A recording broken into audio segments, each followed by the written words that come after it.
ஆசைக்கொரு ஆளாகினான், கீதையனும் நூலாகினான். யமுனை நதி நீராடினான், பாண்டவர்க்கு போராடினான். ஆடை அள்ளி கொண்டாடினான், திரௌபதிக்கு தந்தாடினான். பெண்களுடன் கூத்தாடினான், பெண்ணை கண்டு கை கூப்பினான். ஒரு நிலா நிலா நிலா நிலா வந்தது நேரி,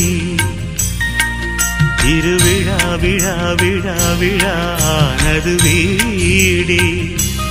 என் வாழ்க்கையே பிருந்தாவனம், நானாகவே நான் வாழ்கிறேன். கோகுலத்து கண்ணா கண்ணா லீலை விடுவாயா, கோகுலத்தில் சீதை வந்தாள் நீயும் வருவாயா. 1000 பேர் உன்னை